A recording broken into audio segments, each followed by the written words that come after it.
Welcome to special debate. This is Satish. బార్డర్లో కవ్వింపు చర్యలే కాదు, రెచ్చగొట్టే ప్రకటనలు పనులు చేస్తోంది పాకిస్తాన్. అయితే పాక్కు భారత్ ధీటుగా జవాబిస్తోంది. యుద్ధానికి సిద్ధమంటోంది ఇండియన్ నేవీ. అటు పంజాబ్ సరిహద్దుల్లో రైతుల కోతల పనులకు 48 గంటల డెడ్లైన్ విధించారు. ఈ పరిణామాలన్నీ చూస్తుంటే ఇరు దేశాల తీరు యుద్ధానికి దారితీస్తుందా అనే అనుమానాలు కలుగుతున్నాయి. తాజాగా అమెరికా, చైనా, రష్యా వైఖరి ఏం సూచిస్తోంది? పాక్ వెన్నులో వణుకు మొదలైందా? ప్రజల్లో టెన్షన్ స్టార్ట్ అయిందా? పహల్గామ్ ఘటన తాజా పరిణామాలపై స్పెషల్ డిబేట్లో మాట్లాడబోతున్నాం. చర్చలో పాల్గొంటున్నారు భద్రతా రంగ నిపుణులు, ఎన్ఎస్ఎస్ నేషనల్ సెక్యూరిటీ స్టడీస్ చైర్మన్గా ఉన్న రమేష్ కన్నిగంటి గారు 10 TV స్టూడియోలో. అలాగే మరికాసేపట్లో బయట నుంచి లైవ్లో పాల్గొనబోతున్నారు రిటైర్డ్ ఆర్మీ మేజర్ డాక్టర్ కోత కృష్ణారెడ్డి గారు. రైట్, రమేష్ కన్నిగంటి గారు, గత 5-6 రోజులుగా మనం మాట్లాడుకుంటున్నాం జరుగుతున్న పరిణామాలు, మన వ్యూహం ఎట్లా ఉండాలి వీటన్నిటికి సంబంధించి. అయితే లేటెస్ట్గా రష్యా స్పందన చూసాం, చైనా స్పందన చూసాం, అలాగే ట్రంప్ స్పందన కూడా చూసాం. ఇదొక ఎత్తు. రెండోది, అటు ఇరు దేశాల మధ్య ద్వైపాక్షిక ఒప్పందాల రద్దు విషయంలో 2 దేశాలు పోటీ పడుతున్న తీరు ఒక ఎత్తు అయితే, అటు 2 దేశాల తీరు ఇవన్నీ చూస్తున్నప్పుడు ఇంకా యుద్ధ మేఘాలని ఒక కన్క్లూజన్కి వచ్చేవచ్చా, లేదంటే ఇంక స్ట్రాటజిక్గానే కొంత పాకిస్తాన్ భారత్ భయపెడుతుందా? ఓకే, సో సతీష్ సార్, ముఖ్యంగా first phase 1 plan of action ఏ విధంగా ఉండబోతుందంటే, టెర్రరిస్ట్ క్యాంప్స్ని లక్ష్యంగా చేసుకొని పాక్ ఆక్రమిత కాశ్మీర్ని కొడతాం సార్. దాని తర్వాత గవర్నమెంట్ పరంగా, ముఖ్యంగా డిప్లొమాటిక్ పరంగా, వాటర్ విషయంలో కానీ పాకిస్తానీలను మనం వెనక్కి పంపించేయటం కానీ, మిగతా ఆ diplomatic issues government to government అవన్నీ ఆల్రెడీ జరుగుతున్నాయి, మీకు తెలిసిన విషయమే. మన ప్రజలందరికీ తెలుసు. అది ముఖ్యంగా ఇప్పుడు కొత్తగా జరగబోతుంది ఏంటంటే, 100% యుద్ధానికి సన్నద్ధం అయిన విధంగానే బిల్డప్ ఉంటుంది. నేవీ, ఆర్మీ, ఎయిర్ ఫోర్స్, రా, IB, BSF, border security force, ITBP అన్ని మన సర్వసేనాలన్నింటినీ ఒక చోటకి తీసుకొచ్చే విధంగా మనం పనిచేస్తున్నాం.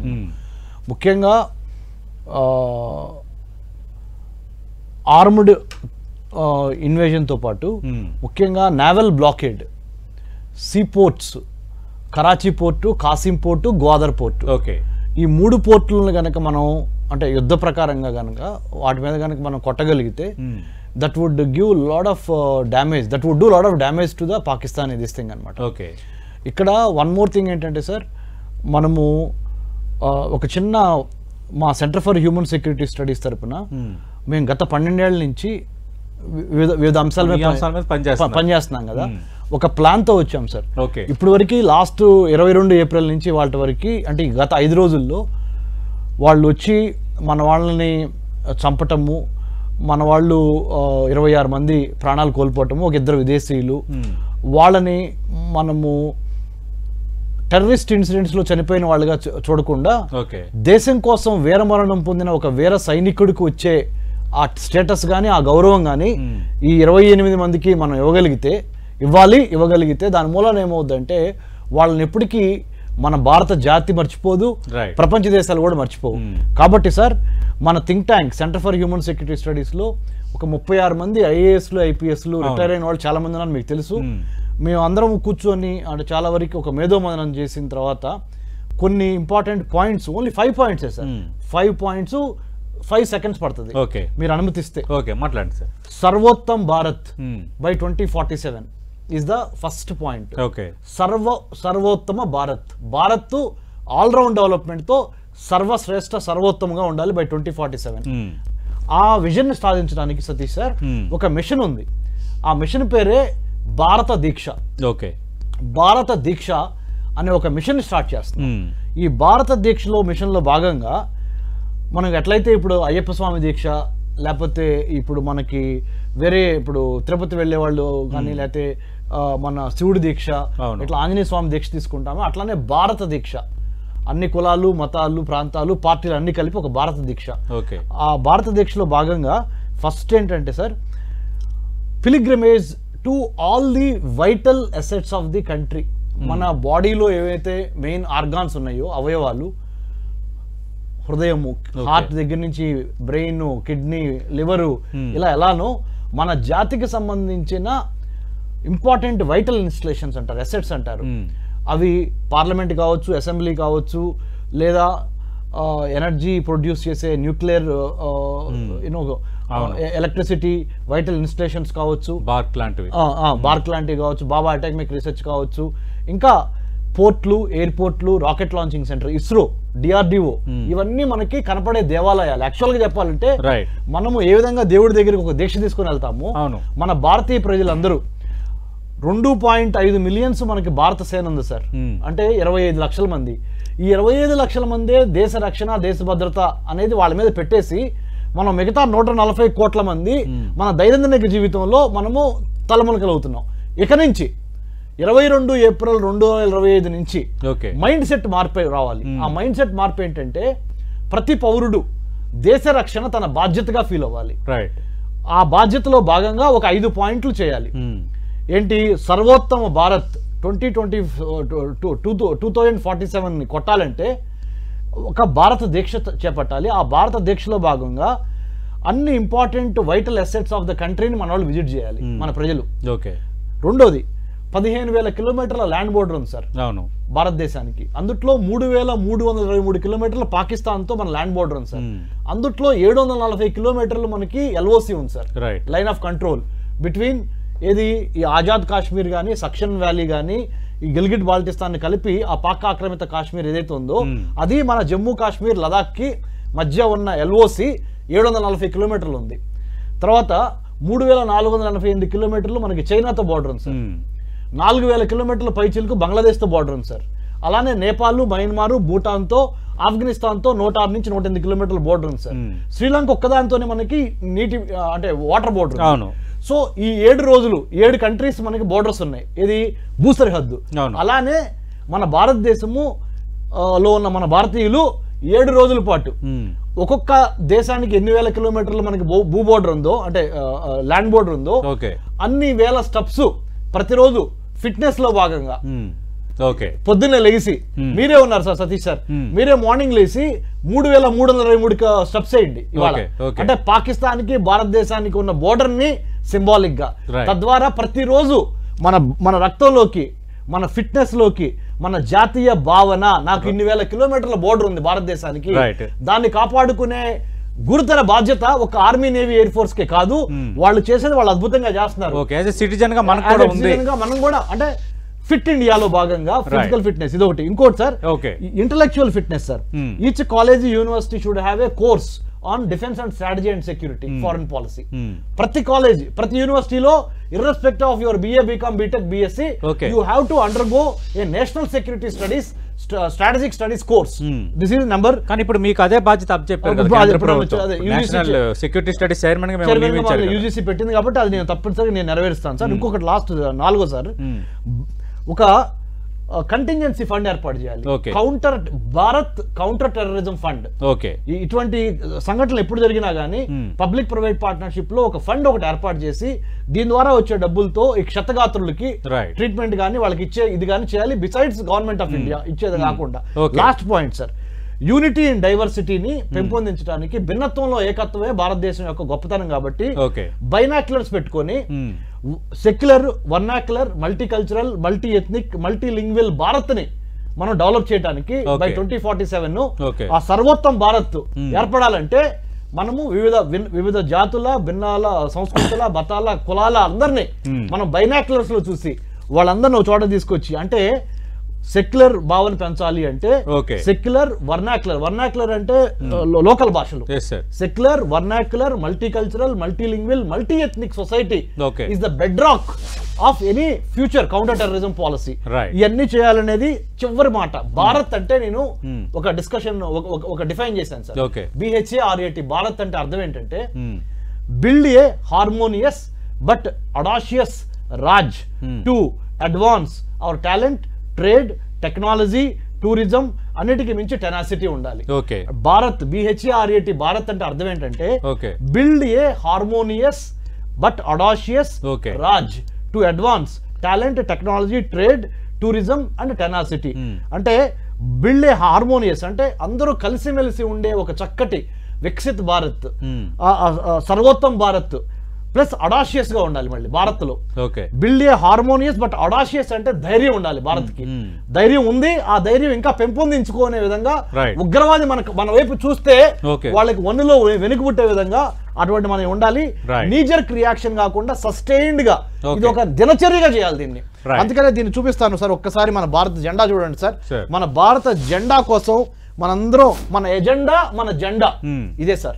మన జెండా మన ఎజెండా పార్టీలకు అతీతంగా, మతాలకి కులాలకు అతీతంగా మన ఒకటే ఒక జెండా. మన ఎజెండా ఏంటంటే safe, secure, terror free Bharat.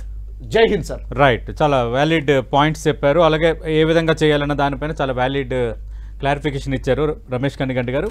ఇప్పుడు స్మాల్ బ్రేక్ తీసుకుందాం. నిజంగా యుద్ధ మేఘాలు ఏర్పడ్డా, నిజంగా యుద్ధం రాబోతుందా, సరిహద్దుల్లో యుద్ధ మేఘాలు ఉన్నాయా, ఇదే అంశంపై 10 టీవీ స్పెషల్ డిబేట్ కంటిన్యూ అవుతోంది. కృష్ణారెడ్డి గారు, మీ అంచనా ఏంటి సార్?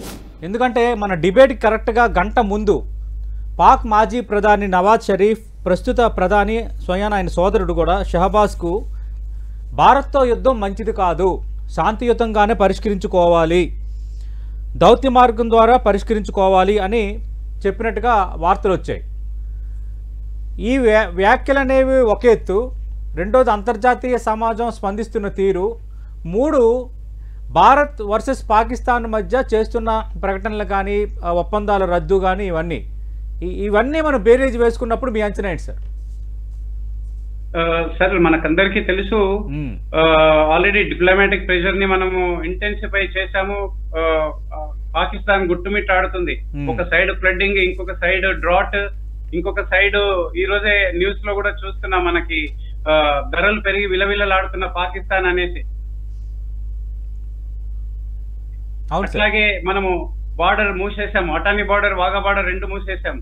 సో ఇచ్చినటువంటి టైం ని కొంచెం పెంచాం కనుక ఇప్పటి వరకు అటానీ బార్డర్ నుంచి ఒక 550 మెంబర్స్, వాఘా నుంచి 850 మెంబర్స్ వెళ్ళిపోయారు. ఇంకా వెళ్ళటానికి 29th రేపటి వరకు టైం ఇవ్వటం జరిగింది. అట్లాగే కాశ్మీర్ పరిస్థితి చూసినట్టయితే counter terrorist operation, anti terrorist operations అన్ని కూడా ఇంటెన్సిఫై చేయటమే కాకుండా ఎవరైతే ఈ ఉగ్రదాడిలో పాల్గొని ఈ వివిధ ఉగ్రవాద సంస్థలకు లైక్ హిజ్బుల్ ముజాహిదీన్, లష్కరే తాయిబా, జైష్-ఇ మహమ్మద్, ఈ మహానుభావులందరినీ కూడా ఒక 10 హౌసెస్ ని డిస్ట్రాయ్ చేయడం జరిగింది, డిమాలిష్ చేయడం జరిగింది. అట్లాగే ఏదైతే మన ఫోర్సెస్ ఉన్నాయో, ఫోర్సెస్ కంప్లీట్ గా మొబిలైజేషన్ లో ఉన్నాయి. అక్రాస్ ద బార్డర్ కంప్లీట్ గా డిప్లాయ్ అయి ఉంది. ఏ క్షణంలో ఏం జరుగుతుందంటే, మీరు ఒకసారి ఇండియా బిఎస్ఎఫ్ ద్వారా లోకల్ అగ్రికల్చరిస్టులకి ఏదైతే రిక్వెస్ట్ చేశారో నెక్స్ట్ 48 అవర్స్ లో మీ క్రాప్స్ ఏదైనా ఉంటే కట్ చేసుకోండి అని, సో అది కూడా ఒక సిగ్నలే అనుకోండి.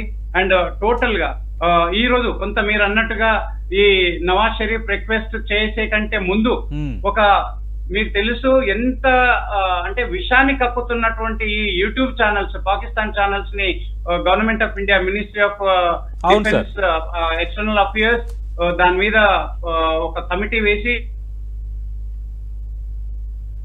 20 ఛానల్స్ ని బ్యాన్ కూడా చేయడం జరిగింది. ఈ విధంగా ఎంత ప్రెషర్ క్రియేట్ చేయాలో అంత ప్రెషర్ క్రియేట్ చేయడం జరుగుతుంది. అలాగే నావల్ ఎక్సర్సైజ్ జరుగుతుంది, ఇక్కడ ఎయిర్ ఫోర్స్ వార్ ప్రాక్టీస్ జరుగుతుంది. సో ఇవన్నీ కూడా ఒక భయాన్ని క్రియేట్ చేసినటువంటి పరిస్థితుల్లో నవాజ్ షరీఫ్ ఏదైతే ఉన్నాడో, నవాజ్ షరీఫ్ కి మీకు తెలుసు sir already, Nawaz Sharif tension తెలుసు, ఆ ప్రెషర్ తెలుసు. ఎందుకంటే ఓపీ పరాక్రమ్ లో అతను ఉన్నాడు. అవును సార్, సారీ కార్గిల్ టైంలో ఉన్నాడు. కార్గిల్ టైంలో అతను ఉన్నాడు కనుక ఆ టెన్షన్ ఎట్లా ఉంటది అనేది యాంటిసిపేట్ చేస్తున్నాడు కనుక ఈ రోజు వాళ్ళ బ్రదర్ కి మళ్ళీ చెప్పి, బాబు వద్దు, ఇది మంచి పద్ధతి కాదు అనేది చెప్తూ ఉన్నాడు. ఇంకా అలాగే చూసినట్టయితే ఈ రోజు పాకిస్తాన్ పొజిషన్ ఏంటి అని అంటే, ప్రజలందరూ కూడా పాకిస్తాన్ గవర్నమెంట్ ని వేడుకుంటున్నారు సార్. ఏమని అంటే, అయ్యా నువ్వు ఆ ఉగ్రవాదులను ఏదో నువ్వు చూసుకో, మా బ్రతుకులు మమ్మల్ని బ్రతకనివ్వు, నువ్వు ఉగ్రవాదులకు ఎందుకు సపోర్ట్ చేస్తున్నావు అనే అనేక అంటే దేశంలో ఒక వ్యతిరేకత ప్రెషర్ వాళ్ళ మీద వస్తుంది. అట్లాగే అంతర్గత వ్యతిరేకత స్టార్ట్ అయిపోయింది. ఇక పాకిస్తాన్ తెలుసు కదా, ఎప్పుడు కూడా భిక్షాటన అలవాటు. చైనా దగ్గరికి వెళ్ళటము, అట్లాగే రష్యా దగ్గరికి వెళ్ళటం. రష్యా ఎప్పుడైనా ఉంటుందండి అబౌట్ టర్న్ పీచే మూడ్ అని చెప్పి వెనకాల నుంచి ఒక్క లాస్ కొడుతుంది. అదే చేసింది అది ఆర్ఎస్ఎస్ రష్యా. సో అదే విధంగా చైనా వెళ్తే చైనా అంటుంది మీరు మ్యూచువల్ గా ఏదైనా చేయండి అని. This is not possible. అట్లాగే యుఎన్ సెక్యూరిటీ కౌన్సిల్ కి కూడా వెళ్లే ప్రయత్నం చేస్తున్నాడు వీడు పాకిస్తాన్ ప్రధానమంత్రి. సో ఇంకొకటి ఇరాన్ కూడా ప్రధానమంత్రి మోడీ గారికి ఫోన్ చేసి పీస్ సిగ్నల్స్ పంపిస్తున్నారు. సో ఇవన్నీ కూడా సార్ మనం ఒకసారి వెనక్కి వెళ్లి చూసినట్టయితే 1971 వార్ లో 93,000 ప్రిజనర్ ఆఫ్ వార్స్ ని మనం వాపస్ ఇవ్వకుండా ఉండి ఉంటే, లేదా మనం ఆక్యుపై చేసిన ల్యాండ్ ఇవ్వకుండా ఉండి ఉంటే ఈ రోజు పాకిస్తాన్ ఎలా ఉంటుంది? మనం భారతదేశం పీస్ లవింగ్ కంట్రీ, హ్యుమానిటీతో బ్రతుకుతున్నటువంటిది, ఎథిక్స్ తో బ్రతుకుతున్నటువంటి ఒక ఎగ్జాంపులరీ కంట్రీ కనుక మనం వెనక్కి వచ్చి 1971 లో ఎక్స్క్యూజ్ చేశాము, సిమ్లా అగ్రిమెంట్ చేశాం. ఈ రోజు సిమ్లా అగ్రిమెంట్ ని వాళ్ళు తుంగల్లో తొక్కారు కనుక మనకు అన్ని రైట్స్ రిజర్వ్డ్ సార్. ఈ రోజు మనకి ఎక్కడ బార్డర్ లేదు, పిఓకే లేదు, ఏమీ లేదు. మనం ఏదైనా చేసేటటువంటి అవకాశాన్ని పాకిస్తాన్ సిమ్లా అగ్రిమెంట్ ని రివోక్ చేయడం వల్ల మనకు కల్పించినటువంటి ఒక సదవకాశం. అట్లాగే మనం చూసినట్టయితే 99 కార్గిల్ వారు ఏదైతే ఉన్నా, నేను ఫీల్డ్ లో ఉన్నాను ఆ టైంలో. అప్పుడు వాజ్పేయి గారు ఈజ్ ఆల్సో గాంధీ అని మనకందరికి తెలుసు. అతను ఏమన్నాడు, బార్డర్ క్రాస్ అవ్వకుండా మనం యుద్ధం చేయాలని అన్నాడు. అలాగే చేశాం. సో ఆ విధంగా చేయటం వల్ల ఆ రోజు కూడా మనకు ఒక గొప్ప అవకాశం ఉండే పాకిస్తాన్ ని పిఓకేని కానీ పాకిస్తాన్ ఏరియాని కూడా మనం ఆక్యుపై చేసుకునేటటువంటి అవకాశం మన దగ్గర ధీటుగా ఉన్నప్పటికీ కూడా మనం ఒక పద్ధతితో ఒక సిస్టమ్ లో ఉన్నాం కనుక, ప్రపంచంలోనే బిగ్గెస్ట్ డెమోక్రసీ కనుక, అందుకనే మన పేరు రిపీటెడ్ గా ఉండాలనే ఉద్దేశంతో మనకు ఉండేటటువంటి గొప్ప నాయకత్వ లక్షణాలతో దాన్ని ముందుకు తీసుకెళ్లటం జరిగింది. ఇక అట్లాగే ఓపీ పరాక్రమ్ పార్లమెంట్ పైన అటాక్ చేశారు సార్, ముంబై పైన అటాక్ చేశారు, ముంబై 200 పీపుల్ ని కిల్ చేశారు. సో ఈ విధంగా అలాగే అక్షర్ధామ్ చూసుకోండి, ఇంకా అక్షర్ధామ్, హైదరాబాద్, బెంగళూరు, షరీఫ్ మసీద్ కొచ్చిన్, అజ్లత్బల్ ఆపరేషన్ జరిగింది. ఈ విధంగా ఎన్ని అఘాతకాలు చేశారు టెర్రరిస్టులు పాకిస్తాన్ సపోర్ట్ తో. అంటే ఇక పైన టోలరెన్స్ లేదు సార్. ఇక పైన వీళ్ళు ఒక మనకు సదావకాశం ఇచ్చినట్టు, అయ్యా ఇక మేము మారేటట్టు లేము, మీరు మమ్మల్ని మార్చేటట్టు ఏదైనా చేయండి అని మనకు ఒక సదావకాశాన్ని వీళ్ళు ఇచ్చారు కనుక ఈసారి మనం ఎవరు ఏం చెప్పినా, ఏ ప్రెజర్ చేసినా కూడా మనం చేయాల్సిందే సార్. ఈ రోజు బార్డర్ లో పరిస్థితి ఏదైతే ఉందో, నేను ఇంతకుముందే చెప్పినట్టుగా mighty air force, mighty navy, all along 3 try forces వారి యొక్క విధుల్లో ఉన్నారు. జస్ట్ ఆర్డర్స్ కోసం వెయిట్ చేస్తున్నారు, ప్రిపరేషన్ లో ఉన్నారు. సో మల్టిపుల్ ప్లానింగ్స్ లో ఉన్నారు. ఇప్పుడు వాతావరణం చూస్తుంటే మేము యుద్ధానికి సిద్ధమే అని సంకేతాలు పంపించడమా, మేము సిద్ధమే అని రెడీ అయిపోవడమా? సార్ మనము ఆల్రెడీ డిసైడ్ అయ్యాం సార్. ప్రధాని గారు నిన్న మన్ కీ బాత్ లో కూడా చెప్పారు, మేము ఆన్సర్ ఇవ్వాల్సిందే, ఆన్సర్ చెప్పాల్సిందే.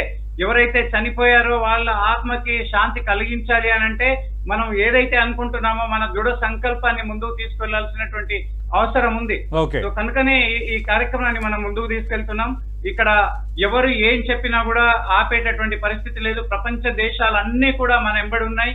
మనం ఏమి యాక్షన్ తీసుకున్నా కూడా. ఇంకొకటి మీకు చెప్పటము మిస్ అయింది, ఇక్కడ ఉన్న మహానుభావులు ఎవరైతే ఉన్నారో టెర్రరిస్ట్ లీడర్స్, జైష్ మహమ్మద్, వీళ్ళంతా కూడా సేమ్ ఉస్మానా బిన్ లాడెన్ ఎక్కడైతే హిడౌట్ ఉన్నారో ఆ ఏరియాకి మూవ్ అవటం కూడా జరిగింది. ఇంకొకటి పాకిస్తాన్ జనరల్ వైఫ్స్, లేడీస్ అందరినీ కూడా ఫారిన్ కంట్రీస్ కి పంపిస్తున్నారు, అండర్ గ్రౌండ్ లోకి వెళ్ళిపోతున్నారు. సో ఇంకొకటి రీసెంట్ గా వచ్చినటువంటి news, Pakistan army officers they are resigning. మేము చేయలేము ఈ యుద్ధము, మేము మా ప్రాణాలను పోగొట్టుకోలేము మీరు చేసే తప్పుల వల్ల అని. సో ఇలాంటి పరిస్థితుల్లో పాకిస్తాన్ ఉంది. ఇంకొక 1 వీక్ ఆగండి సార్, వాళ్ళు ఊపిరి ఆడకుండా ఉన్నప్పుడు మనం ఏం చేస్తాం అనేది ప్రపంచం చూస్తుంది, మనమందరం కూడా చూస్తాం. రైట్ సార్, అంటే వారంలో ఖచ్చితంగా బిగ్ బ్రేకింగ్ ఎక్స్పెక్ట్ చేయొచ్చు. ఇక ఈ రోజు కొంచెం ముందు అందినటువంటి వార్త ఏంటి అని అంటే, మనము ఇంకొక 26 రాఫెల్ కి నావెల్ ఫ్లీట్ కోసం మన ఇండిజియస్ గా తయారైనటువంటి హరిహరంత్కి కావాల్సినటువంటి రాఫెల్ ఫైటర్స్ ని కూడా మనం అగ్రిమెంట్ చేయడం జరిగింది. ఈ రోజు 63,000 crores తో 26 రాఫెల్స్ ని కొనటం జరుగుతుంది. సో ఇదంతా కూడా చూస్తుంటే మీరు అనుకోవచ్చు, అట్లాగే మన దగ్గర ఉండేటటువంటి ఎయిర్ వార్ఫేర్ పొటెన్షియల్ కానివ్వండి, నావల్ పొటెన్షియల్ కానివ్వండి, ఇక పోయినటువంటి లెసన్స్ లెర్న్ ఏదైతే ఉందో, మనం ఏ విధంగా అయితే కరాచీని మంటలో పెట్టామో లాస్ట్ టైం, అదే విధంగా ఈసారి కూడా జరుగుతుంది. ఈసారి ఇంకా గొప్పగా జరుగుతుంది. మనము ఇదేది సద్దాం హుసేన్ తో ఇంకా ఇతరతర వార్స్ లైవ్ లో చూసాము. అంతకంటే గొప్ప యుద్ధం ఈసారి జరగబోతుంది. ఒకవేళ ఇది ఇలాగే ముందుకు వెళ్తే, పాకిస్తాన్ ఇలాగే ఈ దొంగ చేష్టలు చేస్తూ కృష్ణారెడ్డి గారు ఏమంటారు? రైట్, కృష్ణ గారు లైవ్ లోనే ఉండండి, రమేష్ గారు లైవ్ లో ఉండండి. విశేష ప్రాధాన్యత దృష్ట్యా మరో 15 నిమిషాలు డిబేట్ ని మనం ఎక్స్టెండ్ చేస్తున్నాము. ప్రస్తుతం ఉన్న వాతావరణం చూస్తుంటే వారంలో బిగ్ బ్రేకింగ్ చూడబోతున్నామని రిటైర్డ్ ఆర్మీ ఉన్నతాధికారి కృష్ణారెడ్డి గారు చెప్తున్నారు. అలాగే మన భారతీయులకు మనం ఏం చేయాలి అన్న దానిపైన రమేష్ కండిగంటి గారు ఇచ్చిన ఆపరేషన్ చూసాం. అటు 5 ఇష్యూస్ నేపథ్యంలో ఆయన చెప్పిన అంశాలు కూడా చూసాం. అయితే ఇప్పుడు పాకిస్తాన్లో ఎదురవుతున్న దుర్భర పరిస్థితులు, రెండోది ఒప్పందాల రద్దు అనేది ఒక ఎత్తు అయితే, అంతర్జాతీయ సమాజం స్పందిస్తున్న తీరు భారత్కు ఎంతవరకు ప్లస్ కాబోతోంది అన్నది ఇప్పుడు కీలకంగా మారుతోంది. ఇజ్రాయెల్ మద్దతు ప్రకటించడం, పీస్ చర్చలకు ఇరాన్ సిద్ధమవటం, మాకు భారత్ చాలా విలువైన మిత్రుడని ట్రంప్ వ్యాఖ్యానించడం, అలాగే రష్యా యుక్రెయిన్ యుద్ధం జరుగుతున్నప్పుడు శాంతియుతంగా పరిష్కరించుకోవాలని, అంటే రష్యాను చాలామంది వ్యతిరేకించిన భారత ప్రధాని మోదీ కానీ భారత ప్రభుత్వం కానీ రెండు దేశాలు శాంతియుతంగా పరిష్కరించుకోవాలంటూ కొంత డిప్లొమాటిక్గా వ్యవహరించడం, ఈ అన్ని అంశాలు ఇప్పుడు ఎంతవరకు ఉపయోగపడబోతున్నాయి? దీంతో పాటు ఒకవేళ యుద్ధం వచ్చే వాతావరణం ఉంటే ఆర్మీని ఏ విధంగా ప్రిపేర్ చేస్తారు, ఏ విధంగా సిగ్నల్ ఇస్తారు, దానికి సంబంధించి ప్రొసీజర్ ఎలా ఉంటుంది, దానిపై కృష్ణారెడ్డి గారిని కూడా అడిగి మరిన్ని వివరాలు.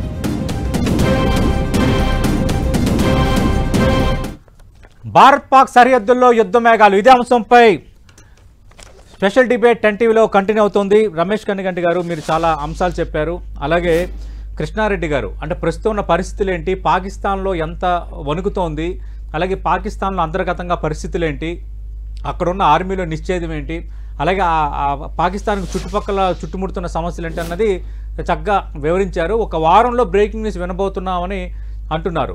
ఈరోజు రఫేల్ యుద్ధ విమానాలకు సంబంధించి భారత్ ప్యారిస్తో జరిగిన ఒప్పందంకి సంబంధించి కూడా ఈ సమయంలో ఖచ్చితంగా అది అండర్లైన్గానే మనం చూడాలి. ఏం చెప్తారు? ముఖ్యంగా శాస్త్ర సాంకేతిక రంగాలన్నింటినీ కలబోసి యుద్ధానికి సంసిద్ధము మనం మానసికంగా అవుతున్నాము, అవ్వాలి. ఎందుకంటే టెర్రరిస్టులు చచ్చిపోతూ ఉంటారు, కానీ టెర్రరిజం అంతమొందించాలి. Terrorist can be killed, but terrorism is a mindset that has to be eliminated and exterminated from the root causes.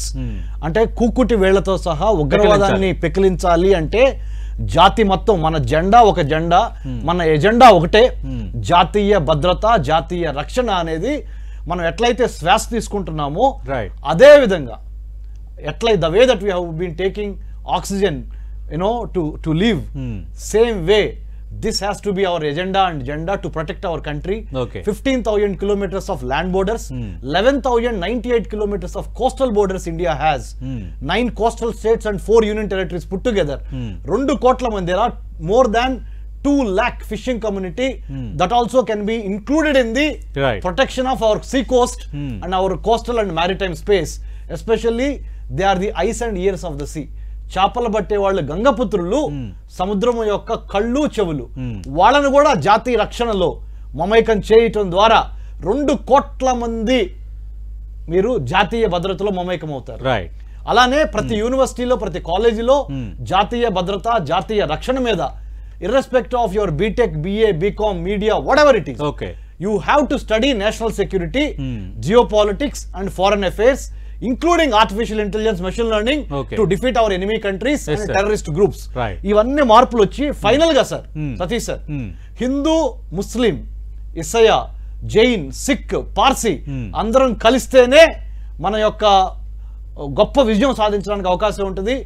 One agenda, one nation, that is one irrespective of political parties, across the caste, creed, religion, no other political parties, only one party, interest of the nation. National Right. Will మీరు అన్నట్టు అందరికీ అది కర్తవ్యం కావాలి, Absolutely అందరికీ అది has to be. కర్తవ్యం కావాలి, On విధి- war విధిగా footing. బాధ్యత కావాలి, దీనికి బాధ్యత కావాలి. విధిగా బాధ్యత కావాలి. అయితే ఇప్పుడు నా క్వశ్చన్ ఏంటంటే ద్వైపాక్షిక పరంగా నా క్వశ్చన్ ఏంటంటే ఎస్ సార్. ట్రంప్ నిన్న రెస్పాండ్ అయిన తీరు చూసాం, అలాగే చైనా రష్యాను పాకిస్తాన్ అప్రోచ్ అయింది. పాకిస్తాన్లో ఆర్థిక పరిస్థితులు బాగోలేవు కాబట్టి చైనా సహాయం చేయడానికి ఉపక్రమిస్తుందన్న వార్తలు ఈరోజు మనం చూస్తున్నాం. బట్ ఇరాన్ సమస్య పరిష్కరించుకోవాలని సూచిస్తుంది, ఇజ్రాయెల్ మనకు మద్దతుగా ఉంది, ప్యారిస్ మనకు మద్దతుగా ఉంది. అంటే అమెరికా లాంటి అగ్రరాజ్యాలతో పాటు యూరోపియన్ కంట్రీలో కూడా కొన్ని కంట్రీస్ మనకు మద్దతుగా ఉన్నాయి. అలాగే మనం సౌదీ అరేబియా కానీ ఆ బెల్ట్లో ఉన్న కొన్ని కూడా ఉన్నాయి. అంటే ఇవన్నీ ఎలా చూడాలి? ప్రధానంగా చైనా, అమెరికా, రష్యా వాళ్ళ తీరు 3 రోజుల్లో వాళ్ళ ప్రకటనలు కానీ వాళ్ళు ద్వైపాక్షికంగా వ్యవహరిస్తున్న తీరు కానీ చూస్తున్నప్పుడు మనం ఏమని అంచనా వేసుకోవచ్చు? Simple and straight sir. ఈసారి ఉగ్రవాదానికి ఏదో ఒక విధంగా ఎక్స్క్యూజ్ చెప్పే అవకాశం అసలు లేదు. మొత్తం తేట తెల్లమైంది. ఇట్ ఈస్ వెరీ క్లిస్టర్ clear that the lunatics, the fundamentals have taken using violence as a tool to achieve their religious ends. అలాంటి వాళ్ళని చంపమని చాలా Islamic countries are in support of India, because in support of Bharat, because we are doing the right thing. Because అసలు పాకిస్తాన్లో చూడండి sir, పాకిస్తాన్లోనే ఎన్నో వేల మంది, లక్షల మంది పాకిస్తానీ సివిల్ సొసైటీ, సాధారణ పౌరులను కూడా చంపింది ఎవరు? టెర్రరిస్ట్ గ్రూప్సే. అవును.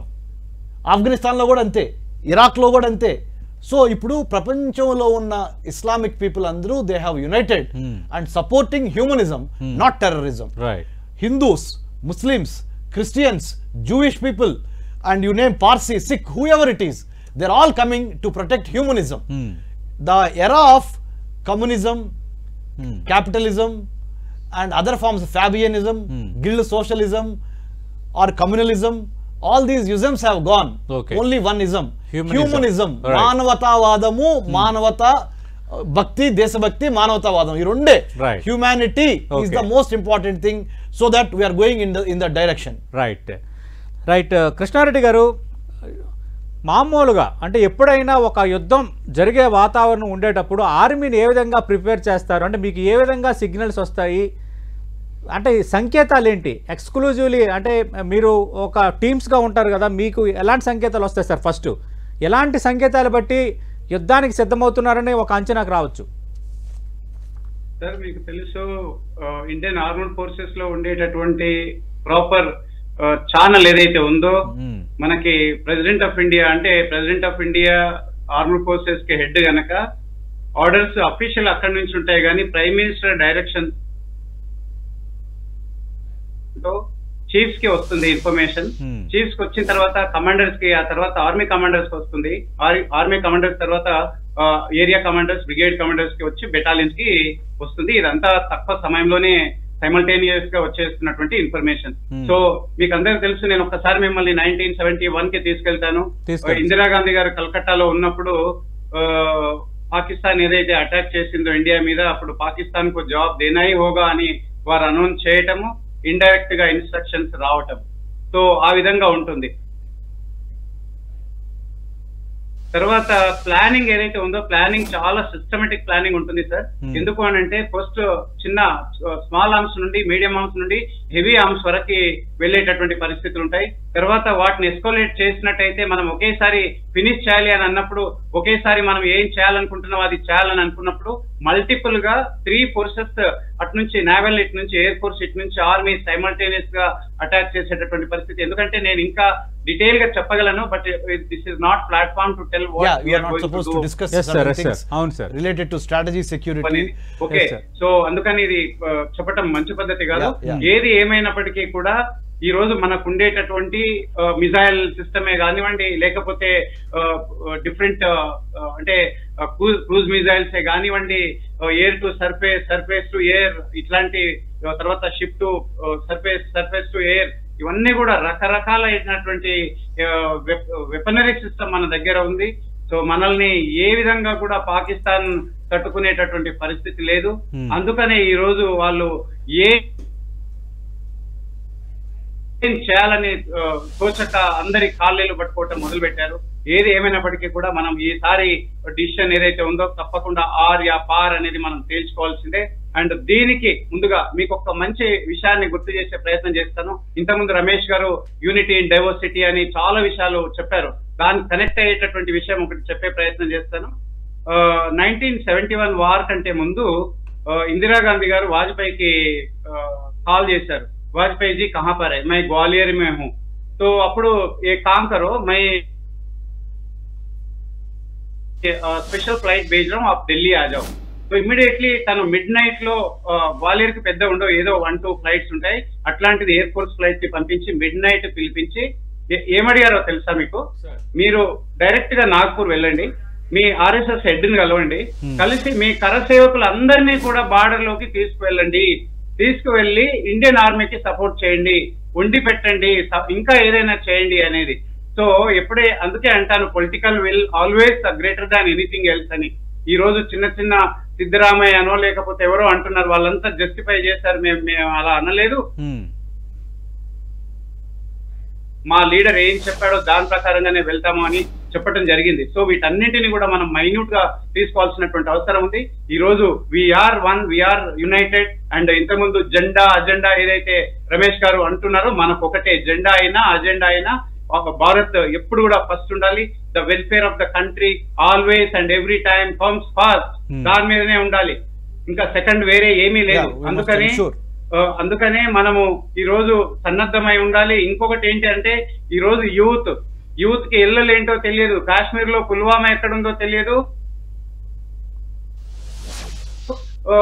శ్రీనగర్ ఎక్కడుందో తెలియదు. అలాంటి సిచ్యువేషన్ లో మనం అప్రమత్తత చేయాలి. అందరూ వార్ జరుగుతున్నప్పుడు మనం అంతా నిద్రపోకుండా మనం ఏం చేయాలో, మన విద్యుత్ ధర్మాన్ని డైరెక్ట్ గా ఇండైరెక్ట్ గా మోరల్ సపోర్ట్ ఇవ్వాల్సినటువంటి అవసరం ఉంది ఆర్మీ ఫోర్సెస్ కి, అట్లాగే డిఫెన్స్ కి, గవర్నమెంట్ కి. ఇంతకుముందు రమేష్ గారు అన్నట్టుగా నిధి ఏదైతే ఉందో, మన నిధి ఎలా వెళ్ళాలి అని అంటే, రేపు వార్ లో ఏదైనా జరిగి ఒక జవాన్ ఏదైనా అయ్యింది అని అనుకోండి, వాళ్ళని లైఫ్ లాంగ్ వాళ్ళని చూసుకునే రకంగా ఉండాలి. తర్వాత ఈ రోజు మన economy 5th largest in the world. మనం రేపు డెవలప్డ్ కంట్రీగా వెళ్ళబోతున్నాం. మనకి వార్ చేసినా వార్ చేయకపోయినా కొంత నష్టం అయినప్పటికీ కూడా మన దగ్గర ఉండేటటువంటి ఉన్న వాళ్ళు లేని వాళ్ళకి పంచి పెట్టడంతో పాటుగా ఇండియన్ డిఫెన్స్ కి సపోర్ట్ చేసినట్టయితే, ఇండియన్ గవర్నమెంట్ కి సపోర్ట్ చేసినట్టయితే మంచిదే ఉండదు. డెఫినెట్ గా ఈ మోటివేషన్ ని మనం ముందు డెఫినెట్లీ సార్ అందరూ విధిగా సిద్ధంగా ఉండాలి అన్నది కృష్ణారెడ్డి గారు చెప్తోంది. లాస్ట్ మాట, అలాగే భారతీయులుగా మన బాధ్యత ఏంటనేది మీరు వివరిస్తున్నారు మనకి. లాస్ట్ మాట సార్, ఒక్క సెకండ్ లో please. Let's plan, let's prepare, let's perspire to make this country great. And this country has the unique opportunity to take care of Indian Ocean, and also the leader in the Committee of Nations, sir. Yes, sir. So we have to protect our land borders, our coastal borders. It is possible when civil society, military, army, navy, and sir, everybody comes together. Definitely. So Jai Hind, sir. Jai Hind. Right. Thank you, Ramesh Kanni garu. Thank you. Jai Bharat, Vande Mataram. Jai Bharat, sir. Jai Hind, sir. Thank you, Krishnareddy garu. Idi Bharat Pakistan సరిహద్దుల్లో యుద్ధ మేఘాలపై 10 TV special debate.